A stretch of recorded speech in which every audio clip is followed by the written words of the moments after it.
সাইটগুলোতে তিনটা নিউক্লিয়ার সাইটে অ্যাটাক করলো, তারপর কিন্তু আর আলোচনা বা কথাবার্তা সেই অর্থে থাকছে না। ইরান কিন্তু সরাসরি বলছেন যে তারা রিট্যালিয়েট করবে। এবার দেখার যে ইরান কিভাবে রিট্যালিয়েট করে, অর্থাৎ ইসরায়েল এবং আমেরিকার বিরুদ্ধে এই রিট্যালিয়েশনের ক্ষেত্রে মূলত যে 17টি আমেরিকান বেসগুলি রয়েছে মিডল ইস্টে সেগুলির ওপর অ্যাটাক করা হয় কিনা, ডিরেক্টলি ইসরায়েলের উপরে আরও বড় মাপের অ্যাটাক করা হয় কিনা।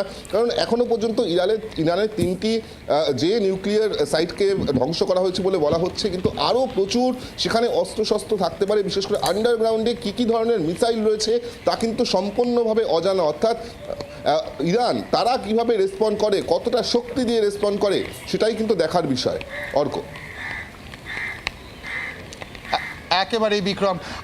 নীলাঞ্জনা, আমরা এই বিক্রমের সাথে যে আলোচনা হচ্ছিল, তুমিও সেই আলোচনায় রয়েছে আমাদের সাথে, আমরা দেখলাম মানে এই আলোচনাটা আমরা দেখছি। এই একটা জিনিস পরিষ্কার নীলাঞ্জনা, যেটা তুমিও হয়তো এগ্রি করবে, যে এই বিষয়টা কিন্তু এখানেই থেমে যাচ্ছে এমনটা নয়, এটা ফার্দার এসকেলেশন কিন্তু হওয়ার দৃঢ় সম্ভাবনা রয়েছে বা যথেষ্ট সম্ভাবনা রয়েছে ইরানের তরফ থেকে। একদম এই জায়গা থেকেই আমেরিকাকে হুঁশিয়ারি খামেনেই দিয়েছেন এবং খামেনেই বলছেন যে ফল ভুগতে হবে আমেরিকাকে, প্রত্যাঘাত কখনো ভুলবে না আমেরিকা।